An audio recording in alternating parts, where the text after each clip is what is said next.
Hey guys, in today's video we're going to be unboxing and assembling this 22-inch griddle from Blackstone. So I've been on the fence about buying one of these for a very long time. I finally bit the bullet. We do a lot of camping and I wanted another option to be able to cook food on. I'm going to show you how easy this is to assemble, and then we'll go over some of the features, and then we'll go through the seasoning process together. So make sure to stick through to the end of the video.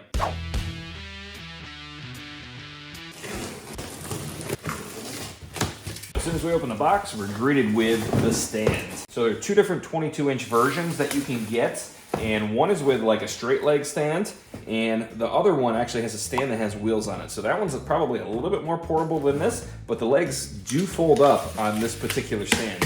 Now this is the version that you can pick up at Walmart. I don't believe any other store sells this particular 22-inch griddle with this stand. On the back side of the leg, they have some indentations here. So 1, 2, 3, 4. So there's 4 different settings.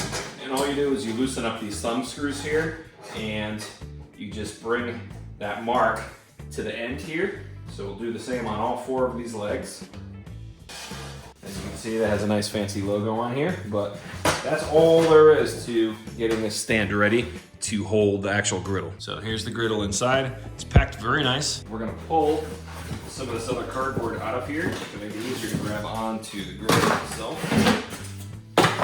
We have our stand set up right here, and then we're simply just gonna pull this out of here. This part's extremely light. The part that's really heavy is actually the griddle top that goes on here. Next in the box here, after we remove the cardboard, is the actual griddle top, and it has the integrated cover on it. So this particular model does have a cover, which is really nice. Pull this cardboard out, pull this plastic out of here, and then we'll open this up. We're gonna put our legs on the bottom portion of our griddle here. So we're gonna flip this over. We're just gonna use the stand right now. Those legs that we pulled out of that accessory kit are right here.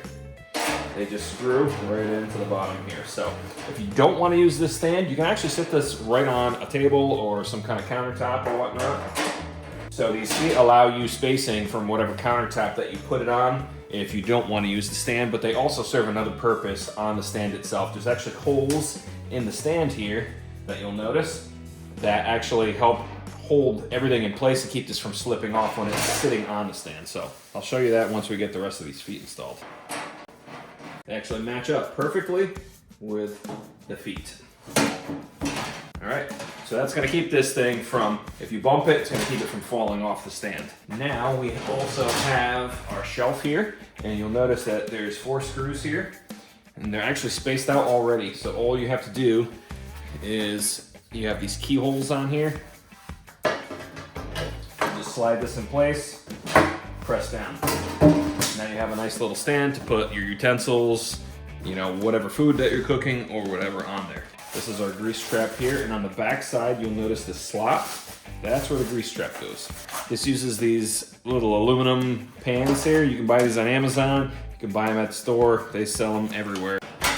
And that just sits on that. And that allows the grease from the back of the actual griddle to go down and catch in there and not make a mess everywhere. Now if we flip this over, you'll notice that the bottom of the griddle plate actually has these little locating pins, and those pins fit into these holes that are on top here. So all we want to do is match that up. The front ones are actually slotted, so what you want to do is you want to put the back ones in just to rest this on here, and then slide it forward, and then slide these backwards, and then they'll actually catch in here. All right, and then this is on here secured now. So our last step for assembly, minus hooking up the gas here, is to install our handle. All right, now with the lid open, we're gonna insert one of the screws through the hole on the lid. And then we'll do the same on the other side. And then we'll finger tighten them as far as they go. And then we'll just use our Phillips screwdriver to tighten it the rest of the way. And make sure to get it good and tight. These actually do have blue thread locker on them, so they shouldn't loosen up. In the box, it came with the connector for a regular grill tank. Also in the bag here comes with this adapter here. This adapter here is for the 1-pound propane tank. So if you don't feel like lugging around a 20-pound tank, you also have this option. And that's the cool thing about this particular model from Walmart. It comes with both of these. Before we go to turn the grill on, we want to remove this paper here. It actually has magnets on the back of it, which is pretty cool. But this has a QR code on here if you want to watch their video on blackstoneproducts.com to see how to season the grill. All right, now to start the grill, like some grills have the red piezo igniter on there. Some of them have like an electronic ignition. The piezo is actually built into the knob here. So as you turn it, you'll hear that click. That's actually sparking the burner. And it will take a couple times. Obviously, you got to get the gas through the lines in here, but you can see both burners are on inside of here. So we're gonna shut this off and then we'll go into the seasoning. Also, don't forget to take this sticker off of the lid. Otherwise, this thing's gonna get burnt on here and you're gonna have a heck of a time cleaning it off. I'm gonna show you how quick this is to break down. So obviously, after you remove whatever gas fitting that you're using, make sure the grill's cold, obviously, before you handle it, but it simply just lifts right up and off of the stand like this. And I'm guessing this probably weighs maybe 35, 40 pounds. So we'll set that off to the side, lift up on our shelf, take our stand, flip our stand upside down, loosen thumb screws, drop the legs in, obviously tighten it back up so the legs don't fall out. And then we have these little key rings here, we just pull that in. Leg folds in. Same thing on the other side. And that's it. All right, so we're outside now and you're gonna need a few things to be able to season your griddle. We have some paper towels. We have our griddle seasoning. You can also use like avocado oil or any high heat oil. We've got a spoon just for scooping this out. And we got a pair of metal tongs. We have our 20-pound LP connector. We have our tank. We're just gonna set the tank under the shelf here. I'm going to remove the grease trap out of the back so we're not filling this with water. We'll just set this to the side for now. And I'm just using Dawn Platinum. I see a lot of people use Dawn Power Wash. We actually use that in our camper, but we're just gonna put a little bit on our sponge here. I'm gonna put a little bit of water on here. And this is just to get any kind of manufacturing oil or residue that was left on here. Actually leaning backwards too a little bit, so it's nice that everything's draining off. We'll get some more water, we'll get all of the soap off. All right, now that we have that all set, we're gonna actually turn on our burners. So they're both on. Now we wanna let this sit for about 10 to 15 minutes or until it starts to discolor or blue. So this has been about 5 minutes now. You can see it starting to discolor here. We're gonna let it run a little bit longer. All right, now it's been about 5 more minutes. You can see it starting to blue now. And before we start coating this with oil, I wanna put my grease trap back in because I don't wanna get grease all over my driveway here. We're gonna be using this griddle seasoning from Blackstone. Like I mentioned, you can use a high heat oil, like an avocado oil or something like that. But we're gonna start with about a tablespoon of this. So we're gonna fold this paper towel up, something like this, and then we can just kind of squeeze it and we can use this to spread the seasoning oil around. So for this step, you wanna use very light coats. They recommend about a tablespoon. It almost reminds me of shortening. As soon as we put this on here, we want to grab our tongs and our paper towel and start coating everything on here. And this is why I didn't want to do this in the garage because it's a very smoky process, but we're going to cover the entire grill.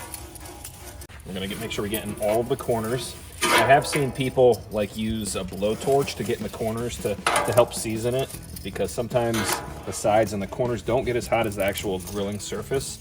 But we're going to make sure to coat all of this. We're going to get the back here. And we're going to get this like probably 3 to 4 more times. So if you miss a spot initially, don't worry about it. You will end up getting it. We have this whole thing coated. Once the smoke stops, we're gonna repeat that process once again. And one thing I forgot to mention, when you're seasoning this, you probably don't wanna use the 1 pound propane tank because you may run out of it quick because we are running it on high. All right, so our smoking has pretty much subsided. There's a little bit left, so we're gonna start this again. Smoking again immediately. So we want really thin coats of oil on here. All right, and any oil that may like pool in one area, you want to just try to make sure to spread it out. And you can see it's getting darker and darker, you know, as we do this. So we're gonna let this smoke off one more time.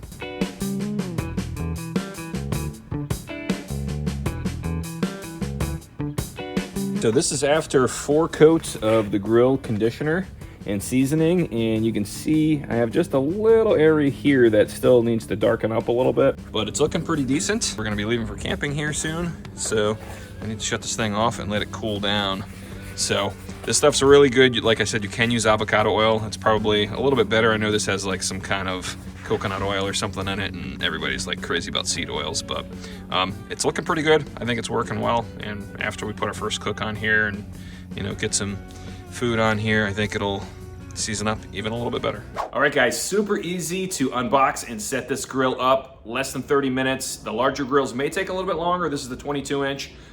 Seasoning it, plan on spending an hour at least seasoning it. Thanks for watching this video. If you stumbled upon this amongst all the other Blackstone videos out there, I thank you. Check out my other DIY stuff. Make sure to like and subscribe. Until next time.